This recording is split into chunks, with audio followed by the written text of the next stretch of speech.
Yeah. So thank you so much, Christian, for your time. And yes, today is the 53rd fireside chat for our SR20. And I'm very honored to invite Christian to be our guest speaker today. Yeah, thank you so much. Thank you so much, Ray. I really appreciate it, and I'm looking forward to our conversation this evening. Thank you. Yeah, thank you. So basically, we have audience back from China and here from the US. So basically, I would like to start with like, how is your day? Because normally we would talk about this like 5 minutes-ish, and then like people would gradually log in, and then we can start our conversation. Okay. Okay, great. So can you tell me about your day today? Yeah, it's been quite busy, but I feel like that's something common among all Stanford students. But I had a few meetings this morning in person and a few virtual meetings. Got some homework done, and then yeah, here I am, this evening wrapping up my day. Um, but yeah, it's been quite busy. But yeah, how about yourself? I'm just curious, for having this conversation. Yeah, totally. So for you're asking my day, right? Yeah, yeah.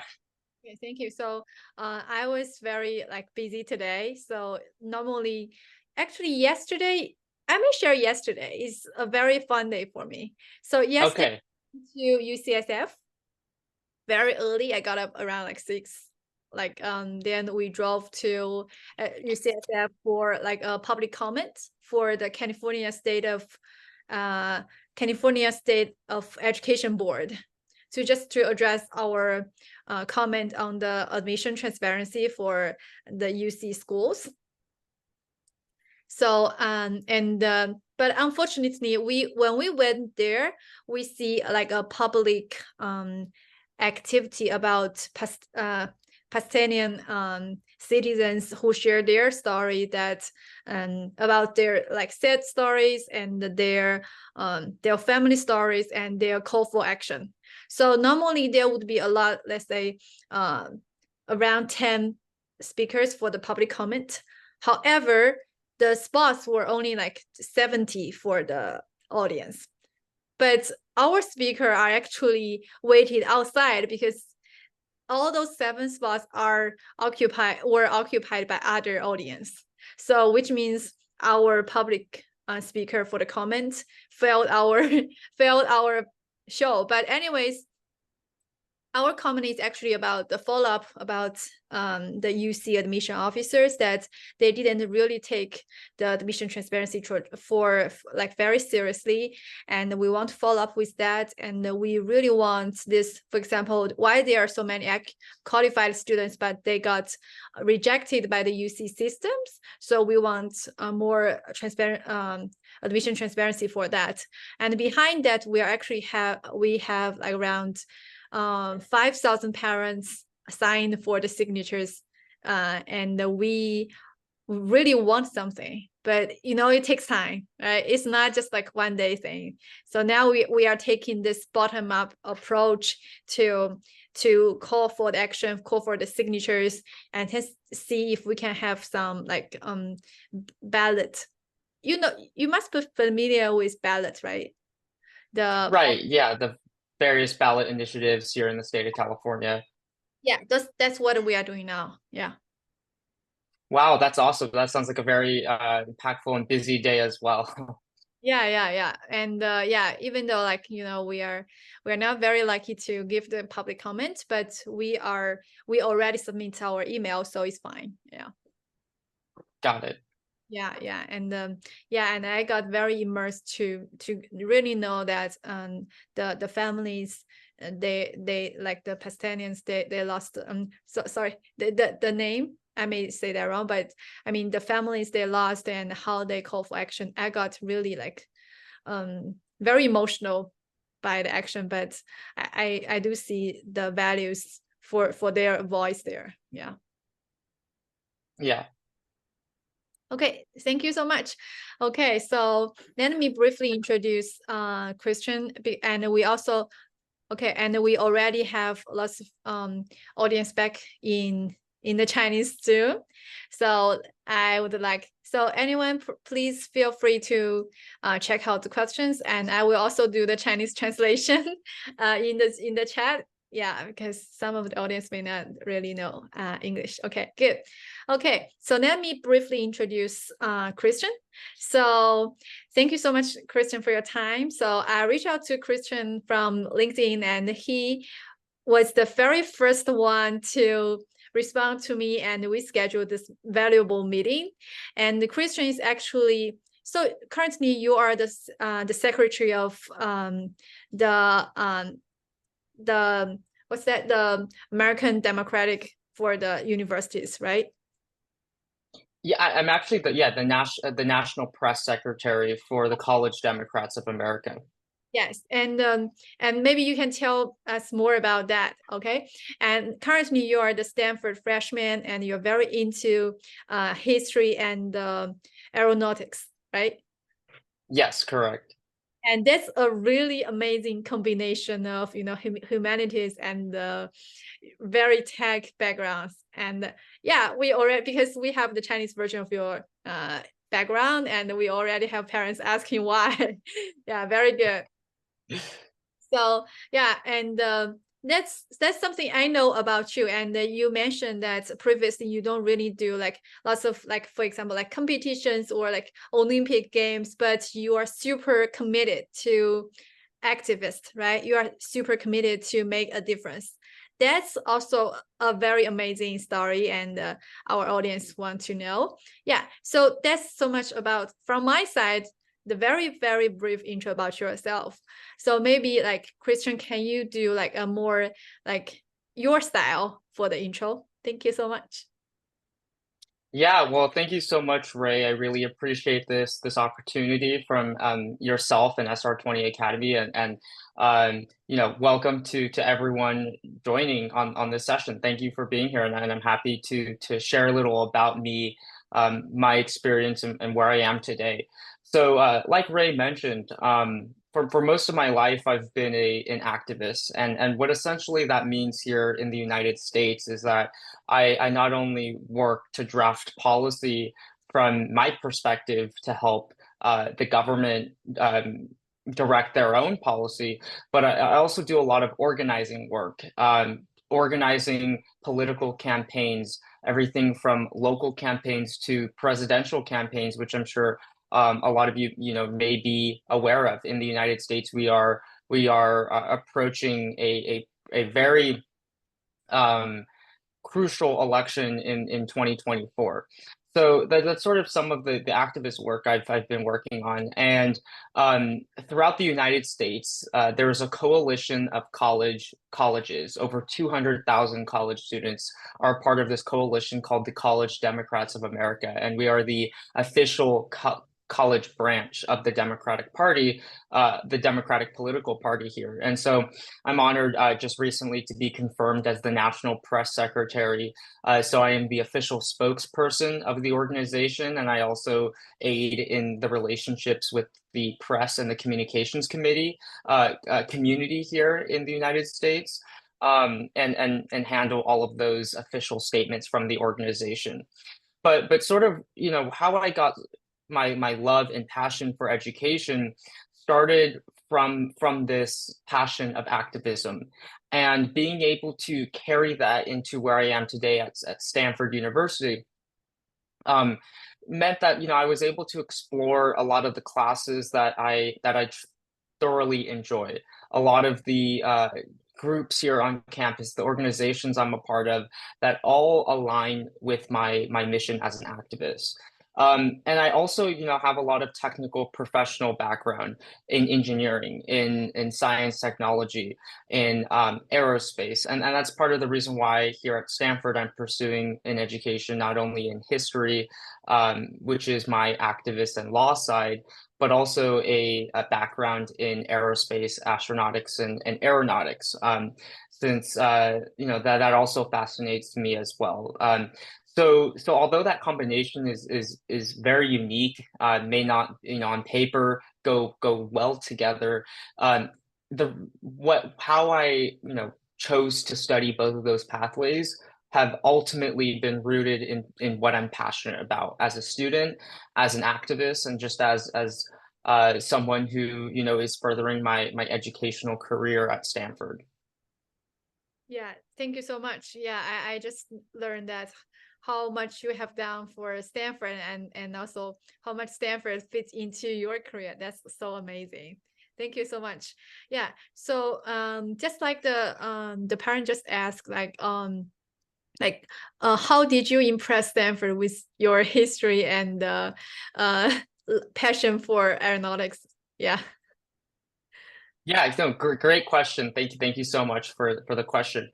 Um, I think, obviously I don't speak for the university, but I do believe that Stanford, what, the students and the types of students that Stanford looks for, as well as other schools in the United States that are to the same caliber of Stanford, is that they look for students who are ultimately passionate about whatever subject that they're pursuing. And so that was sort of my approach throughout high school, throughout my lower education. I never looked at it like I had to check all of these boxes so that I could have a shot at attending a school like Stanford. I never looked at it like that, and instead I looked at it more of crafting a narrative. If we look at it like, every student has a story, every student has a community they grow up in, every student has some passion or hobby. And for me, that was activism and aerospace and history. And so what I was able to do during my application was highlight those aspects of my life, highlight that story of mine, that narrative, and convey that narrative throughout my application, that this is what I'm passionate about. This is what I want to learn here at Stanford. If given the opportunity, this is what I want to pursue in life. So it was less of an approach of having to check certain boxes or having to be the quote unquote perfect student that Stanford may be looking for. I certainly did not do that in high school, and instead my approach was just doing what I loved. And as a result of that, being able to convey my passion, my love for education on my application, I feel like is the reason why I'm here today. Awesome. It's like you have, so I've heard there is a theory about like 10,000 hours, right? If you have invested 10,000 hours in anything that you have passionate about, you would be the expert in that area. Yeah. How do you think of this theory related to your experience? Yeah, one of my close mentors always told me that when you're doing work that you love, that you're passionate about, it becomes less of a job, less work, and becomes more of fun, more something that you're just doing because that's who you are. And so I certainly do think that certainly if you have 10,000 plus hours in a certain subject, you will be, far more than knowledgeable. You may be, considered an expert. um, but for me, I guess I didn't approach my activities in that aspect. Like I had to, at the end of the day, complete 40 hours a week in that specific field. I didn't look at it like that.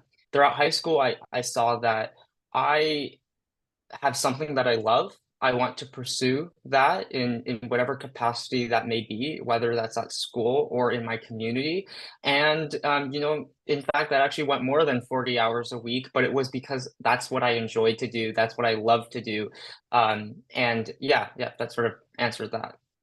Yeah, that's awesome. So it's like you don't necessarily need to think about the hours, the numbers, right? You just think about like it's not like you need to invest this much time. It's like you are actually your passion guide you through, right? You don't even know that you don't care about numbers, right? Right, absolutely. Yeah, thank you so much. That's a very good question. Yeah, we will welcome questions from our audience anytime. Yeah, please do that.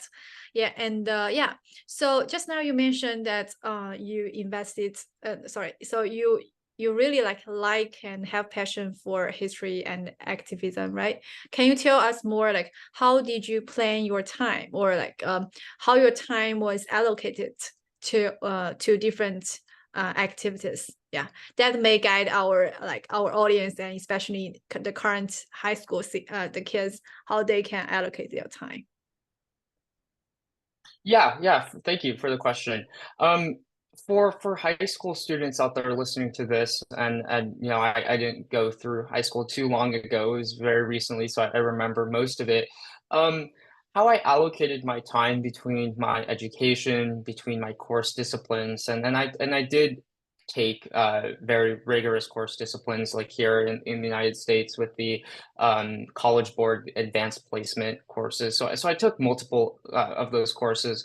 And so that often took a lot of my time, but finding the time outside of school while also, you know, creating that balance in my life, I think was very important. I think not just throughout high school, but also in college, there's this fear of being burnt out, or there's this fear of not being able to handle all of the responsibilities, and you know that could have very well devastating impacts on everything, not just your education, but your other parts, other components of your life. And I guess something that I want to stress here, and the advice that I was given in high school that I still take today, is to not focus, you know, this will be very ironic when I say this, is not to focus every single effort of yourself and all your energy on school. That will only lead to just not an enjoyable lifestyle. Um, and I'm not saying, you know, not to focus at school at all, but to create a balance. That's really what I want to emphasize from my answer, is a balance. Being balanced in the way that you are, you know, you have time with family, you have time with friends, you have time studying, you have time learning the content. You also have time practicing what you love through your hobbies. You have time doing other activities, if that's tutoring, if that's going to, you know, if that's going to webinars about your education, do that. But create that balance within your life, because I feel like having that will help you manage high school so much better. And so that's sort of what I did throughout high school, where I had a very enjoyable experience at the end of it. I graduated salutatorian, which is second in the class, second in my high school graduating class, and obviously now at Stanford. I still applied those same techniques throughout high school, and what I have found here is that I'm able to continue what I love, being an activist, uh, and an engineer, continuing my learning experience here, and also getting involved in various activities here at Stanford. So that's certainly something that I would emphasize throughout this, is creating a balance within your education, and not being too fearful that just because I have a balance, or just because I'm taking time away from studying, I'm not studying 80 hours a week. I'm studying maybe 50, 40 hours a week. And instead I'm, you know, doing other activities that are exercising other parts of my brain. Don't be too fearful that that is a bad thing, because it's not. When you get burnt out in one specific area, it affects your entire life. And so to prevent that, I would strongly urge and stress to to to create and implement a balanced lifestyle. And that's sort of what I did throughout high school. A lot of my friends did the same thing, and we had a very enjoyable high school experience. And you know, I have a lot of friends who are at top caliber schools like Harvard and UCLA here in the United States, and at Stanford, and we all have this sort of same philosophy and approach to our education. Yeah, totally. I really like your advice to the high school students. I think it's just not high school students. It's like every student, right? It's like they need to really invest in time for their passion. That's the first thing, right? And then like they also need to balance, like you mentioned, their study and their family and everything else. Because if people learn to rest, then they can action much better and more efficiently, right? Yeah, that's a very, very good lesson for especially the Asian American, like Chinese parents, because you know, like many of our audience are actually from China. Like my personal experience back in high school is like I got up at 5 a.m. every morning and then study until 12, like until midnight. So it's every day I would just study. I have nothing for extracurriculars or even my passion. So that's like a really like a shame for for the style, but yeah, it's just it is. I like nobody can really change that. But now I do feel that like if ever like the kids or the parents, you have a choice for your kids or the kids have a choice, please like learn to balance that. Yeah, thank you so much. Yeah, okay. We got one interesting question. Yeah, have you found one time that you are burned out by your extracurriculars that you don't have time for your study? Yeah. Sorry. So our question, our audiences are very like straightforward, and the questions are tricky. No, I love them. Thank you so much for that question. I appreciate it. Yeah, so this what I've emphasized of a balance and this narrative that I've created for all of you was not, I did not wake up with this. I think oftentimes individuals will go through something and get a realization and change their life. And so what I did was exactly that. In the beginning of high school, I was a very focused, too focused on my studies and education. Similar, not to your experience, Ray, like you mentioned with the studying, but it was very similar. All I was really focused on was my studies. Um, and so of course, the COVID-19 pandemic impacted a lot of my high school experience, but being able to go through something where I had felt so overwhelmed with learning, so overwhelmed with my education, my studies, it was hard. It was a difficult experience. And I had felt that across the board. It wasn't just within my school, it was also within all of my extracurriculars. So I did feel burnt out. And that was a really difficult experience to go through. And so that's sort of when I had that realization, I decided to change things so that I'm no longer burnt out. And so towards the beginning, this was the beginning of high school. I changed things. I created a more balanced lifestyle overall, and I actually found that my productivity went up, my happiness went up, and overall my just enjoyment with everything went up. I enjoyed learning more things than I had maybe in the past. I enjoyed going to various clubs and being involved in my community with extracurriculars much more because I had a balance. And that's, I feel like, when I was applying to Stanford, my junior year, I emphasized that I had felt something was off in the beginning of high school because I was so focused on my studies and I did not want my life to go in that direction anymore. So I changed everything, and look where I am today. I look at everything I've been able to accomplish, and I do feel like Stanford saw something in that, and they saw a not only a passionate student, but they saw someone who just overall was very balanced. I also want to like add on to my answer here by emphasizing that what I have found to be helpful for me may not be helpful for everyone.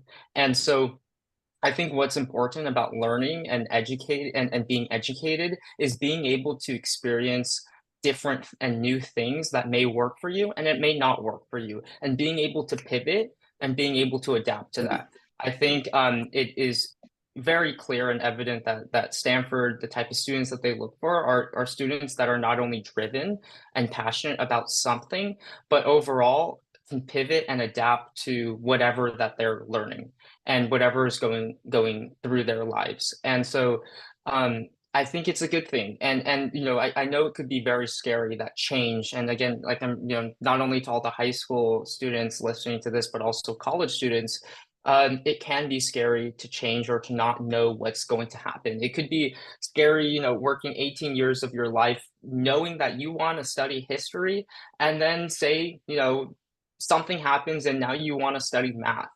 That could be scary, that transition. But the beautiful thing about education is that you have the opportunity to learn as much as you want to learn.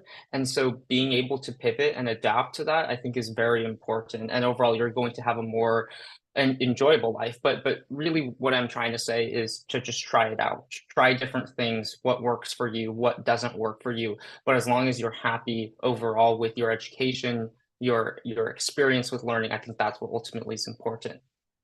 Yeah, totally. I think it's never too late to find your passion, right? As long as like those 18 years is not a waste. It's actually like much early, right? You don't want to wait until let's say 80 years old and then you find a different passion. But I think it's still worth it, right?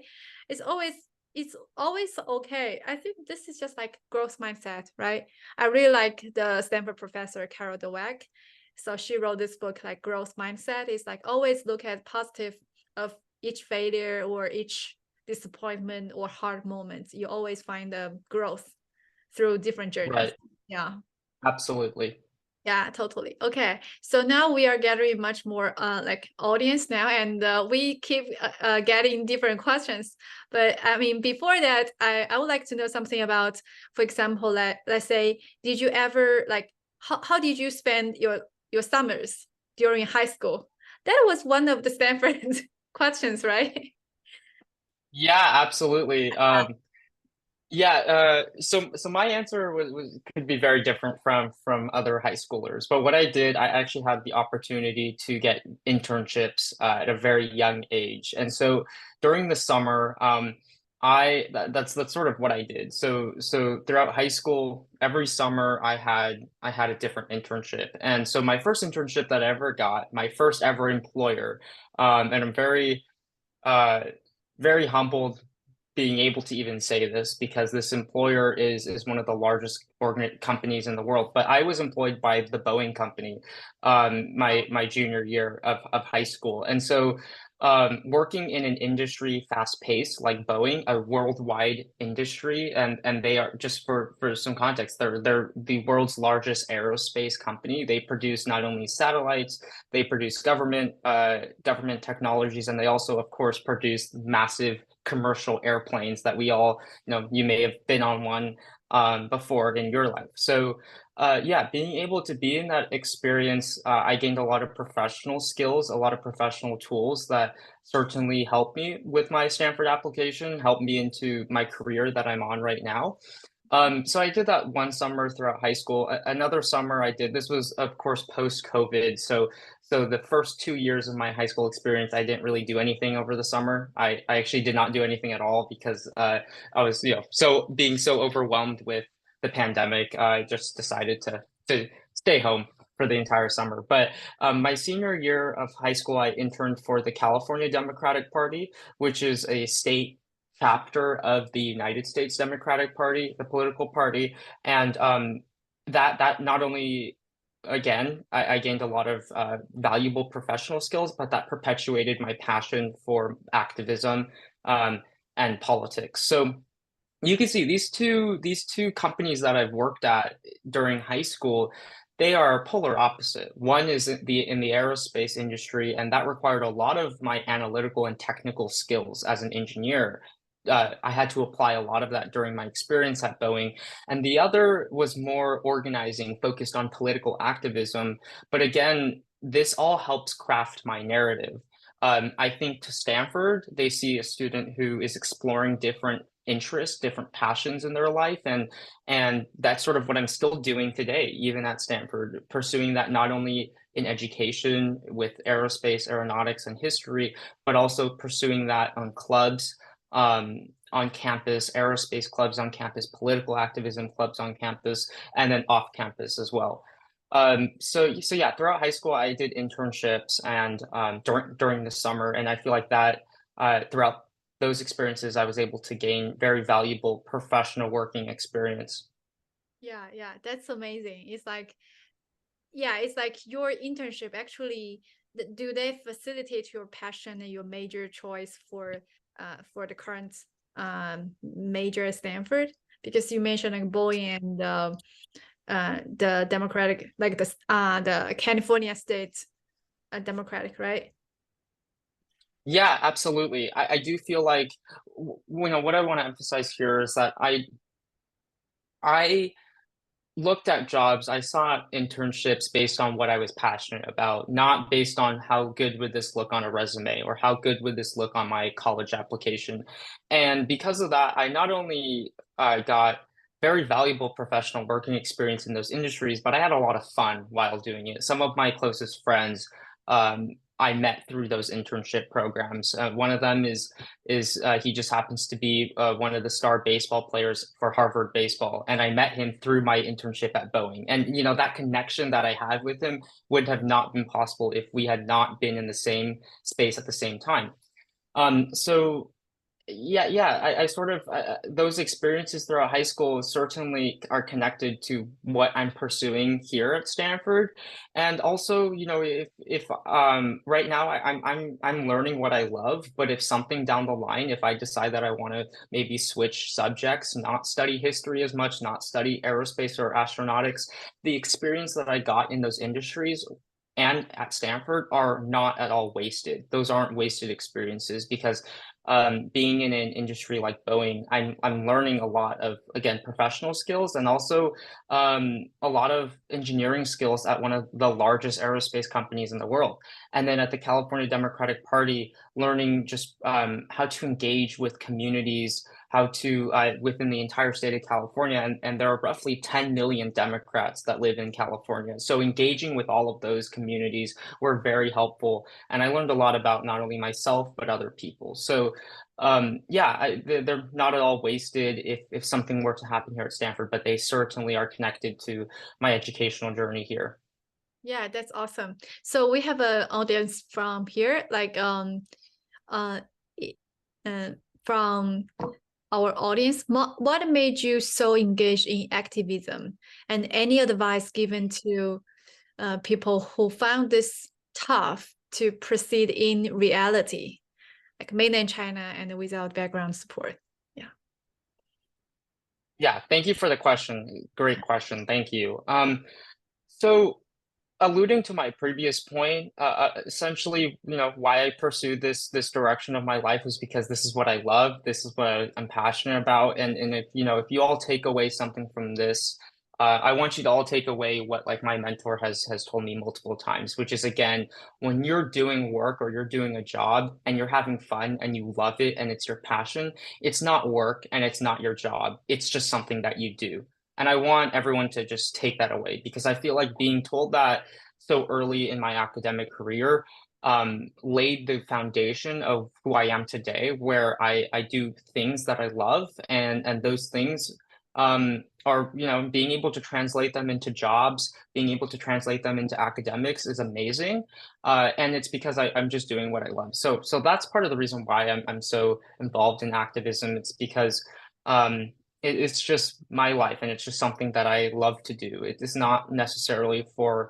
a specific goal. Of course, I do have aspirations to be an elected official one day here in the United States, but I'm doing the work because I really want to see change in my community. To the latter point of your question, where it may see it to be a challenge to achieve whatever you're passionate about based on like anything, and there are many factors on why your passion may not work out. My advice is to never lose that spark, never lose that passion. And because it may not work out now, it could work out in the future, whether that's literally next month, whether that's a year from now, whether that's 10 years from now, whether that's just down the line in your professional career. Don't lose that passion. And my advice is that if you really can't pursue what you're really passionate about, um, what I love about education is that be open to anything and everything. Explore different options because chances are you'll find another passion in a different field. That's sort of why if say for my background, if I was only focused in activism and history, and I solely focused only on these two subjects in my entire life, I would have never found a passion for aerospace and engineering. So because I put myself out there, and it was definitely out of my comfort zone, being able to explore and learn the aspects of engineering that were, of course, very, very separate from history. But because of that, I now have two very passionate goals in life in terms of education, both in STEM and humanities. That's so cool. Yeah. So follow-up questions with that is like, do you see Stanford a nice place for activism and why it's special? Yeah, Stanford is truly and I'm sure Ray, you would agree with me that Stanford is a wonderful community. We are a very unique group of individuals, all passionate about different things. And what I love about Stanford is that there's a lot of support, both from the university and friends and professors here on campus, where you can work to achieve whatever goal you have, whatever research opportunity you want to take, whatever internship you want to accomplish.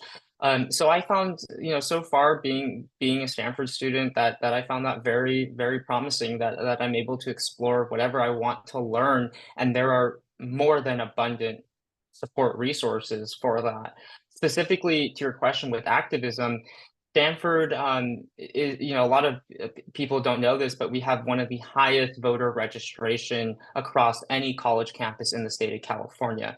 And essentially, here in the United States to participate in elections, you have to be registered to vote. So as a student body, a lot of us are civically engaged. And so I found that to be, for my specific experience, to be amazing, because as an activist, I'm able to connect with so many people who care about what the government is doing, what the community, the impact policies have on the community as a whole. So I found that to be, that flourishing here at Stanford to be very beneficial for my passion and my activism.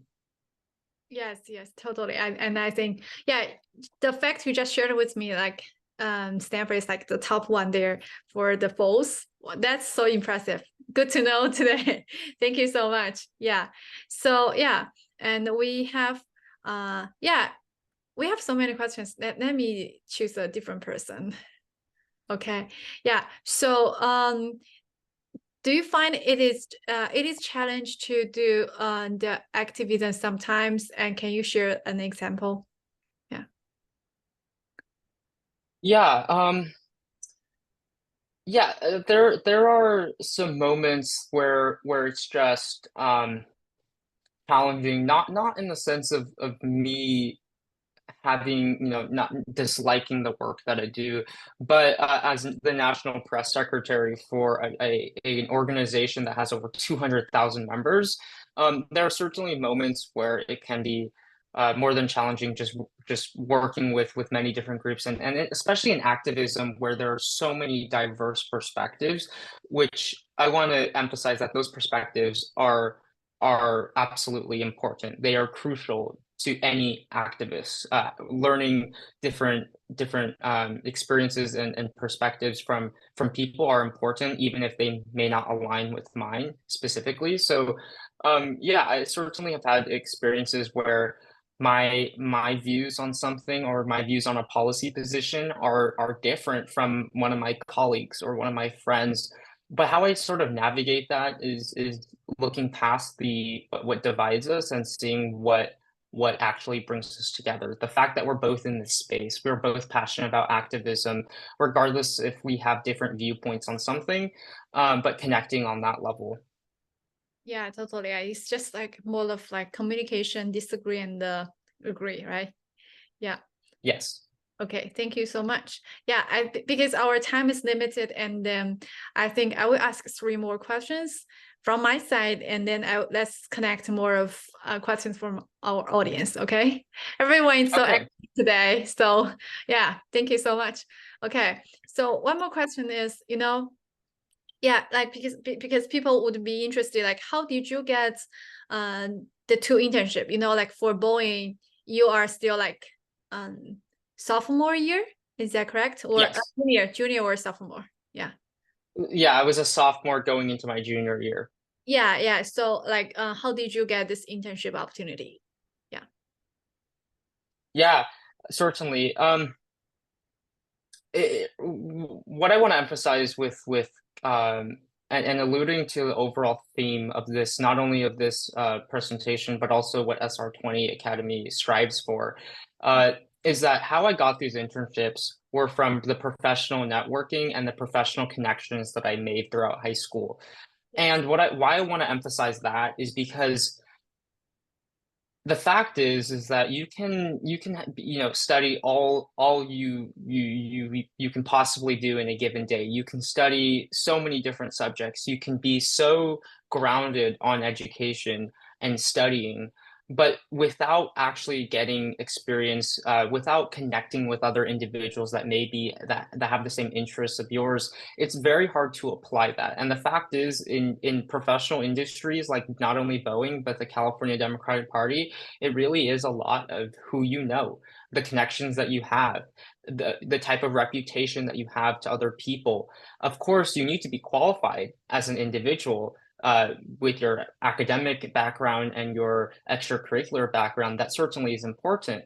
But if you lose focus on something greater, that I'm only going to say focused on my extracurriculars or my school, and you lose sight of connecting with people, it's possible, but it's an uphill battle to get this experience that I got like throughout high school. So what I would sort of emphasize here is put yourself out there and be engaged in your community. Try to connect with people that have the same interests of yours, and chances are, you may be working with them down the line in the same job, or they may be your own boss in the future, or you may be their boss.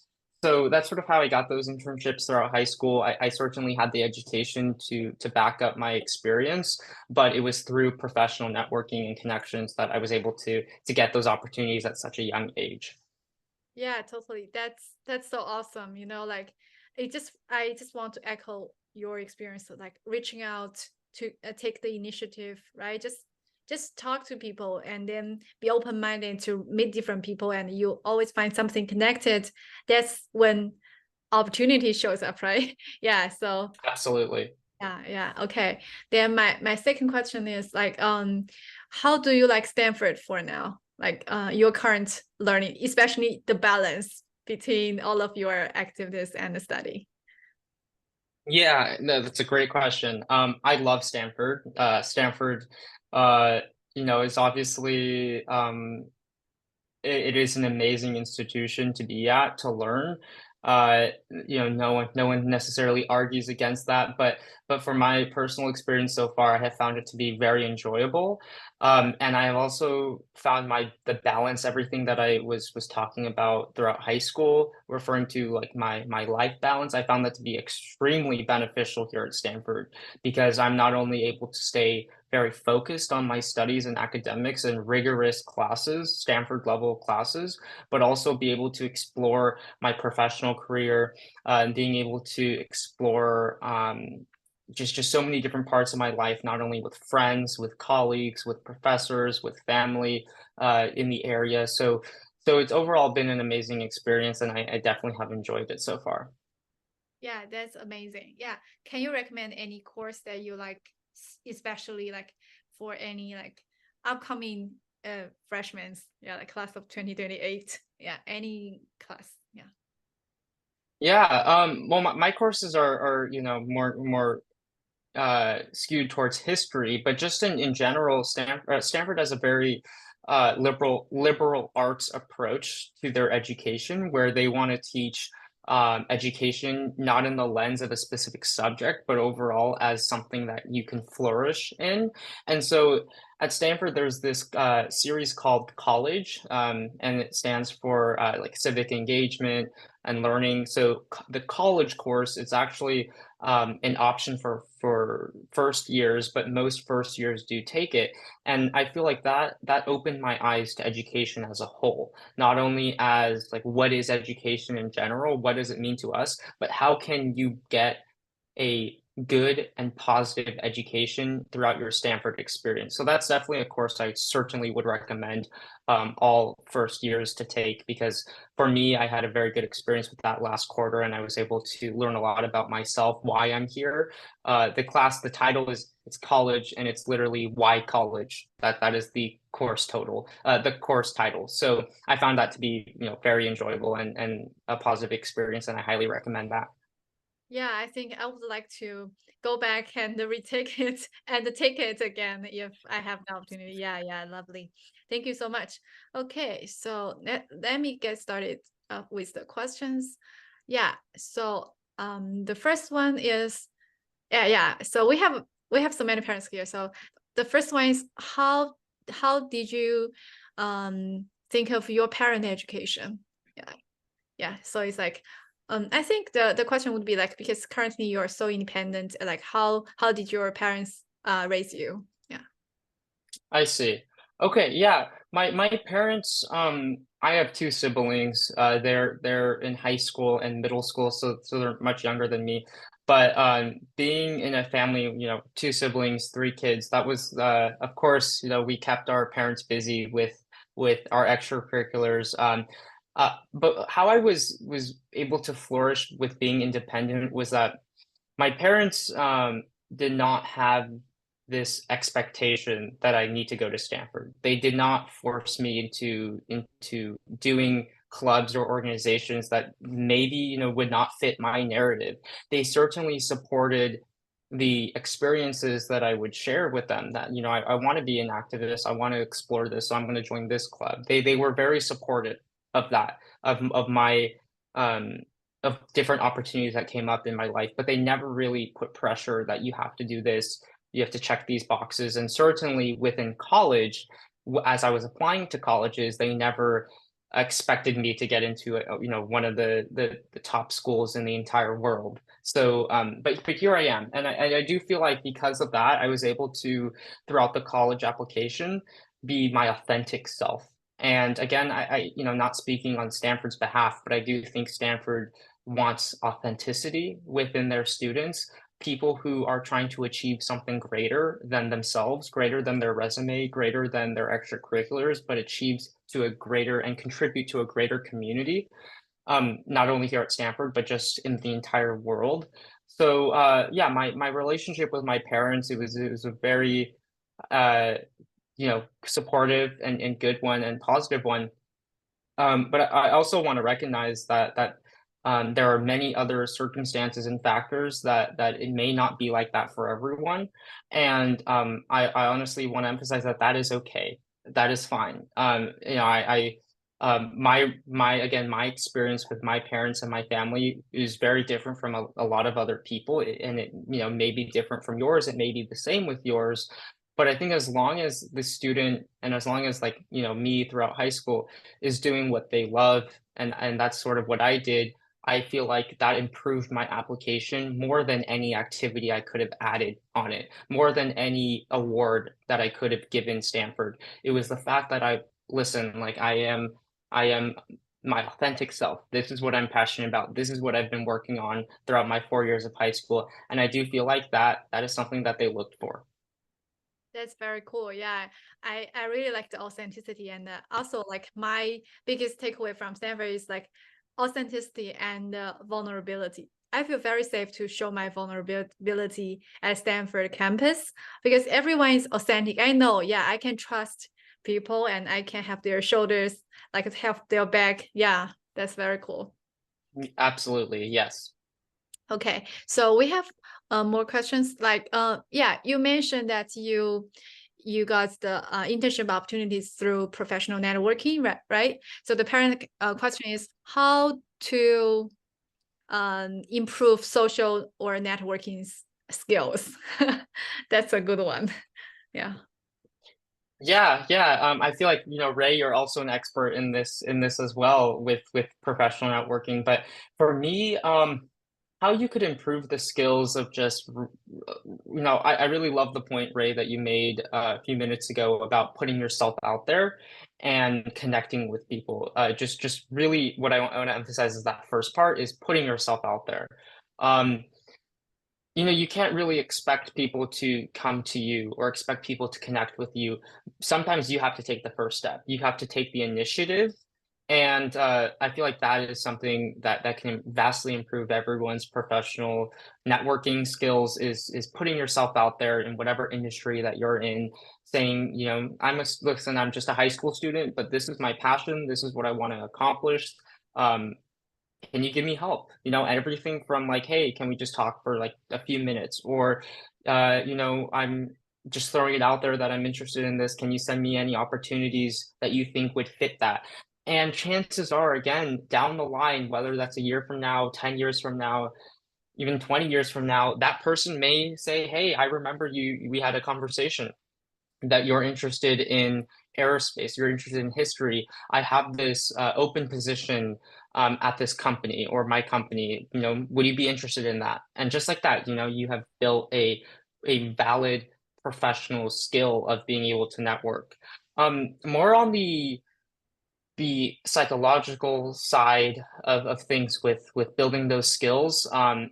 What I found is practice. Being I had a lot of friends throughout high school who were very introverted, and I also had a lot of friends like myself who were very extroverted. But what I would always encourage my introverted friends to do is just practice, reach out to people, and it certainly would be out of your comfort zone. But the more you practice, the more you connect with people, whether it's in your industry or not, you are improving your professional networking skills, and that is invaluable. No school will teach that to you. No education you get will give that to you, but practice really will solidify that. Yes, I totally feel for you. Yeah. So, and like personally, I also like sometimes like I reach out to you through LinkedIn, right? But actually, it took me like at least several days to really think about it. Should I do this? So sometimes I think fear is the biggest like obstacle there, right?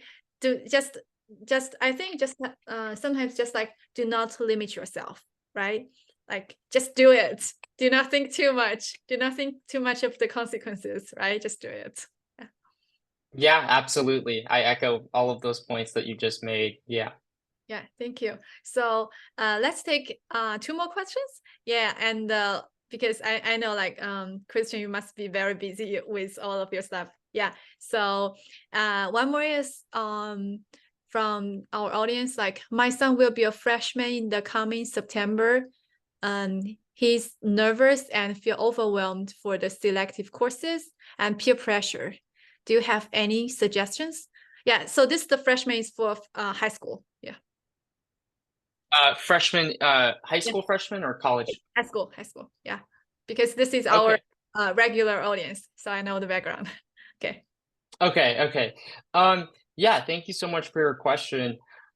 I went to a high school where I didn't know anybody. I went to I had a consistent friend group throughout elementary school and middle school, but high school I ended up going to the high school that a lot of my friends did not go to. So that certainly was overwhelming, not knowing anybody. Um, but I looked at it this way: to build a strong foundational community, you all sort of just have to put yourself out there.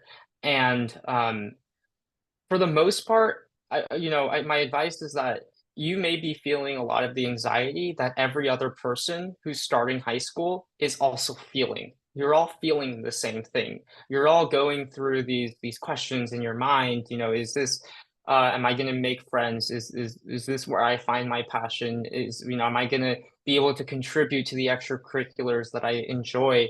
And then of course the other big question, what college am I going to go to after high school?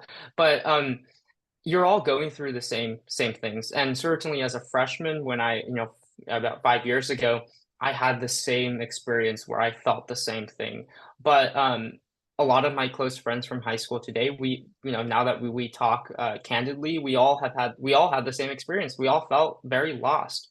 So instead of being scared about being lost or being scared about not fitting in, I would highly recommend embracing that, being okay with that, um being okay with not being okay, and taking day by day.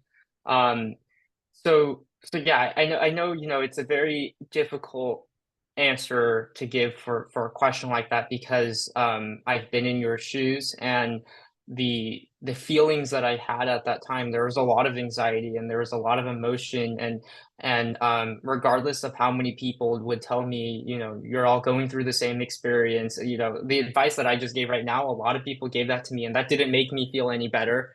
But I still was able to get through it, and just know that you're not alone, and a lot of other people in your same shoes are going through the same experience, and that's sort of just honestly now looking back at it, that I feel like that's what is so great about starting your life at a new school because you're all able to connect with something and you haven't even met each other yet. You haven't even learned something about the other person, but you all share one thing in common already, and that's you're all nervous, and that's completely normal. That's awesome. Yeah, thank you. That's very therapeutic for me. Yeah, thank you so much. I really appreciate that. Yeah. Okay. One last question. Yeah, thank you. So one last question. Oh, we have a young kid. So hi, I'm like ninth grade, ninth grade, and my parents always force me to do after school tutoring, but I don't really like that. How can I let them know? How do I find? Okay, yeah. So this is, yeah. I sort of get, yeah, yeah, I understand the question. Yeah,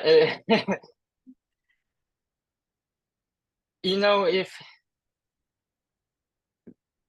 I recognize, the experience that I gave, the story that I shared about my life and about my family situation, I know is very different from a lot of families, not only in the United States, but in other parts of the world. So I want to recognize that, and I don't want to paint this picture of, in order to be successful, you have to go against your parents, even if that's not what your parents, your parents are telling you something to do, and if you don't want to do it, then you're not going to. I don't want to paint that picture. But I do want to emphasize, I guess, to the parents on this call that of course, parents and my parents and myself, we shared the same thing in common, which is that we all wanted me to be successful. We all wanted, that's part of the reason why my parents supported me throughout my education, because they wanted me to be successful. And of course, I want myself, to be successful wherever I'm in. So having that understanding, I think, is important already, that common ground, and communicating with your parents that I of course want to be successful. Of course, I want to, maybe attend a school like Stanford. But the opportunities that I have right now are a bit limiting, and I want to explore something else. And maybe I want to try this and go from there. And I do understand that every situation is different where that may not be possible. And for those situations, um, just this advice is very difficult to maybe take in, but just be okay with that and try your best to get through those moments. Yes, totally. Yes. Sometimes we just need to suck it up, right? And yeah, thank you so much. Yeah, I think like personally, I had a lot to take away like tonight, and I think yeah, I will have a really good night and a lovely dream. Yeah, I think you really like my 3 points to take away from your Christian like your talk today. Is first, I need to find a fun job, which is actually I'm really enjoying my SR20 work now. It's like I find how I connected with people. Yeah, and the second one is like to balance, right? Yeah, I need to learn that. And last one, I want to check out the college discourse. Yeah, yeah, that's my takeaway. And I'm pretty sure like all of our other parents, we all enjoy this. And thank you so much for your time. And it's very amazing and inspiring. Yeah, and I got all this message from our Chinese audiences, and they thank you so much for your sharing, and very insightful for their raising the kids. Yeah, thank you so much. Yeah. Well, thank you so much, Ray. I appreciate the opportunity, and for all who have joined, and I'm very honored to share my personal story with all of you. So thank you so much, and thank you to SR20 Academy for this. And yeah, and I would be more than happy to share my Stanford email address if any of you have any further questions. I check my email very regularly for work, so I'll be more than happy to respond to any specific questions that you may have. I don't know, Ray, are you able to provide my email to the audience tonight? Yeah, I can do that. Yeah, I can use our Zoom and then share your email with our audience. Do you mind if I also put it to our SR20 community that other people, if they miss our meeting today, they can also watch our recording and Yes. Yes, absolutely. I'm perfectly okay with that. I'm happy with that. For those who are on the Zoom, I put my email in the chat, but and Ray, you have my email to share with the other individuals as well, and anyone who just has specific questions. But yeah, absolutely, I would be more than happy to connect with you all and answer any questions that you may have. Yeah, thank you so much. Yeah, we have like perfect timing here. Yeah, and I wish you happy Friday and a good weekend. Thank you. Thank you so much, Ray. I appreciate it. Yeah, thank you. Thank you, other audience. Yeah, it's a wonderful night. Thank you. Okay, bye-bye, everyone. Thank you. Okay, bye-bye.